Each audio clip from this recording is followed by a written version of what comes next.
Hello friends, welcome to part 3 of the last minute concept clear for economics ISC class 12 boards. हमने आगे दो videos में जाना है कि what is change in quantity demanded and what is change in demand. इस video में हम जानेंगे what is elasticity of demand, what is price elasticity and its various degrees. Okay, so elasticity of demand मतलब क्या होता है? Elasticity of demand मतलब demand कितना रिस्पॉन्सिबल है to the change in any of its determinant. मतलब demand कितना responsible है to the change in any of its determinant, तो हो गया इलास्टिसिटी ऑफ डिमांड। वही अगर रिस्पॉन्सिबल हुआ सपोज प्राइस पे, तो हो गया प्राइस इलास्टिसिटी। अगर वही रिस्पॉन्सिबल हुआ to the income of the consumer, तो हो गया इनकम इलास्टिसिटी। वही अगर रिस्पॉन्सिबल हुआ to the price of the related goods, तो हो गया क्रॉस इलास्टिसिटी। ठीक है, अब इस वीडियो में हम जानते हैं what is price elasticity of demand. Price elasticity अभी जस्ट मैंने एक्सप्लेन किया, मतलब डिमांड कितना रिस्पॉन्सिबल है to the change in its price.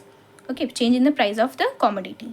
तो हमें ये फॉर्मूला थोड़ा जानना है कि ये थोड़ा याद रखिएगा, EP equal to percentage change in quantity demanded by percentage change in price. ठीक है, अब हम इसी फॉर्मूला से हम ग्राफ भी कर लेंगे। ठीक है, और ग्राफ से हम डेफिनेशन लिख देंगे और हम ये वैल्यू भी निकाल लेंगे, EP equal to 0 tends to infinity, सब हो जाएगा। ठीक है, बहुत ईजी है, सिंपल सा कॉन्सेप्ट है। अच्छा, तो हम जानते हैं अब degree of price elasticity of demand. So price elasticity of demand का बहुत सा डिग्री है। तो फर्स्ट हो गया perfectly inelastic demand. Perfectly inelastic demand में क्या होता है, EP हो जाता है 0। अच्छा, EP 0 कब होगा? 0 कब होता है कोई भी वैल्यू? जब न्यूमरेटर 0 होता है, मतलब जब ये ऊपर ये जो 0 हो गया, ये चाहे कुछ भी हो, ये 0 हो गया तो EP इक्वल टू 0 हो गया। EP इक्वल टू 0 मतलब परफेक्टली इन इलास्टिक। अच्छा, EP 0 मतलब क्या कि चेंज इन डिमांड 0 हो गया। चेंज इन डिमांड 0 मतलब डिमांड में चेंज ही नहीं हो रहा है। तो ये देखिए, डिमांड में चेंज ही नहीं हो रहा है, क्वांटिटी डिमांडेड एक चीज़ पे कांस्टेंट हो गया है। तो इसका हो गया पैरेलल टू वाई एक्सेस। देखिए, प्राइस कितना भी बढ़ जाए लेकिन क्वांटिटी डिमांडेड बढ़ ही नहीं रहा है, फिक्स्ड हो गया है। तो ये हो गया हमारा perfectly inelastic demand. Perfectly elastic demand मतलब EP tends to infinity. Infinity कब टेंड होगा? जब नीचे 0 हो। चेंज इन डिमांड जो भी हो, जब नीचे 0 हो जाए तो हो गया इन्फिनिटी टेंड हो जाता है वो, तो हो गया परफेक्टली इलास्टिक। मतलब यहाँ पे चेंज इन प्राइस 0 है। तो ये देखिए, प्राइस यहाँ पे क्या हुआ? कांस्टेंट हो गया, प्राइस इंक्रीज ही नहीं हो रहा है ना। तो सेम प्राइस पे, एक ही प्राइस पे लोग इनफाइनाइट नंबर ऑफ क्वांटिटी खरीद रहे हैं, गुड्स खरीद रहे हैं। ठीक है, तो ये हो गया पैरेलल टू एक्स एक्सिस। ठीक है, तो परफेक्टली इलास्टिक डिमांड का एग्जांपल बहुत कम होता है, परफेक्टली इन इलास्टिक का भी कम होता है, लेकिन हम एग्जांपल ले सकते हैं like medicines, life saving medicines. चाहे वो कितना भी महंगा हो, लोग खरीदेंगे है ना। चाहे उसका प्राइस कितना भी ऊपर नीचे आ जाए, लोग उसे खरीदेंगे ही खरीदेंगे। इसका एग्जाम्पल वैसे तो नहीं है, बहुत रेयर है। अब हम नेक्स्ट थर्ड पे आते हैं, unitary elastic demand. Unitary elastic मतलब जब percentage change in price equal to percentage change in demand. ठीक है, तो change in price equal to change in demand. तो ये देखिए, अगर suppose change in demand by change in price, अगर दोनों change in demand equal to change in price हो गया, ठीक है, चेंज इन अगर demand equal to change in price हो गया, तो यहाँ पे change in demand by change in demand लिख सकते हैं, कट गया इक्वल टू 1। ठीक है, तो EP इक्वल टू क्या हो गया? 1 हो गया। तो यहाँ पे देखिए कैसे होगा, इसका ग्राफ कुछ ऐसे होता है। ये देखिए, यहाँ पे प्राइस पहले ये था, अब ये हो चुका है, क्वांटिटी डिमांडेड ये था तो ये हो चुका है।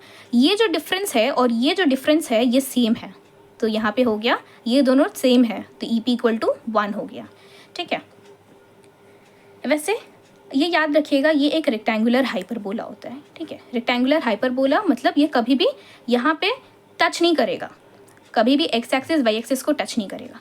अच्छा, अब आप सोचिए क्यों ये एक्स एक्सिस या वाई एक्सिस को टच नहीं करेगा। देखिए, अगर सपोज ये कर्व अगर सपोज एक्स एक्सिस को टच कर गया, एक्स एक्सिस को टच कर गया मतलब क्या? एक्स एक्सिस को टच कर गया मतलब क्या कि प्राइस क्या हो गया? 0 हो गया। प्राइस 0 हो सकता है? आप खुद सोचिए, अगर आप दुकान में गए, आप कुछ खरीद रहे और पैसा दे ही नहीं रहे, इसका मतलब इसे हम ये तो नहीं कह सकते, डिमांड नहीं कह सकते, क्योंकि हमने डिमांड का डेफिनेशन में ही जाना है कि डिमांड को डिस्क्राइब करने के लिए एक प्राइस और टाइम चाहिए होता है। यहाँ पे अगर प्राइस ही नहीं है, अगर प्राइस ही हम डिफाइन नहीं कर सकते हैं कुछ, तो वो डिमांड ही नहीं हुआ, इसलिए प्राइस कभी 0 नहीं हो सकता। तो ये कभी एक्स एक्सिस को टच नहीं करेगा, वाई एक्सिस को भी टच नहीं करेगा। वाई एक्सिस को टच किया मतलब क्या कि क्वांटिटी डिमांडेड 0 है, मतलब आप दुकान में गए, आप कुछ खरीदे नहीं, बस पैसा पे करके आ गए, तो उसे खरीदना कहते हैं, उसे तो दान देना कहते हैं, है ना। तो इसी के लिए कभी वो ये कर्व एक्स एक्सिस या वाई एक्सिस को टच नहीं करेगा, उसका मतलब रेक्टेंगुलर हाइपरबोला। रेक्टेंगुलर हाइपरबोला मतलब ये जो एरिया है, ये जो एरिया है, इसका मतलब सेम हो जाएगा, ठीक है। अब आते हैं फोर्थ पे, इलास्टिक डिमांड। इलास्टिक डिमांड मतलब ईपी हो जाएगा greater than 1। EP greater than 1 मतलब चेंज इन डिमांड ज़्यादा हो गया चेंज इन प्राइस से। अगर सपोज न्यूमरेटर ग्रेटर हुआ डिनोमिनेटर से, तो ऑफ कोर्स वो ग्रेटर देन 1 होता है उसका वैल्यू, है ना। ये तो हमें पता है, बेसिक मैथ्स कॉन्सेप्ट, तो वही यहाँ पे यूज़ होता है कि यहाँ पे percentage change in demand is greater than percentage change in price, so EP would be greater than 1। तो ये हो गया हमारा इलास्टिक डिमांड, ठीक है। इलास्टिक डिमांड का ये देखिए, ये जो कर्व है याद रखिएगा, ये कर्व देखिए जेंटल स्लोपिंग है, ठीक है। इन इलास्टिक का कर्व स्टीप होता है, मैं आपको थोड़ी देर बाद दिखाती हूँ। इसका ये देखिए जेंटल होता है, कैसे, ये देखिए, ये ओरिजिनल प्राइस ये है और चेंज्ड प्राइस ये है, ओरिजिनल क्वांटिटी ये है, चेंज क्वांटिटी ये है। तो ये देखिए यहाँ पे जो प्राइस का जो चेंज है, ये जो चेंज है ये कम है इस चेंज से, है ना। तो यहाँ पे change in quantity demanded greater है as compared to change in price of the commodity. तो यहाँ पे हमारा आ गया आंसर ग्रेटर देन यूनिटी, तो हो गया हमारा इलास्टिक डिमांड। तो जब भी आप ग्राफ ड्रॉ कीजिएगा तो ये हो जाएगा जेंटल स्लोपिंग, ठीक है। तो ये हो गया हमारा इलास्टिक डिमांड। अब आते हैं फिफ्थ पे, inelastic demand. Inelastic demand मतलब percentage change in demand less than होगा परसेंटेज चेंज इन प्राइस, मतलब डिनोमिनेटर ग्रेटर देन होगा न्यूमरेटर से। अगर डिनोमिनेटर ग्रेटर देन हुआ तो क्या हुआ, value of course less than 1 होगा, है ना, basic maths concept, value less than 1 होगा, तो वो हो गया इन इलास्टिक डिमांड, ठीक है। Percentage change in demand would be less than percentage change in price.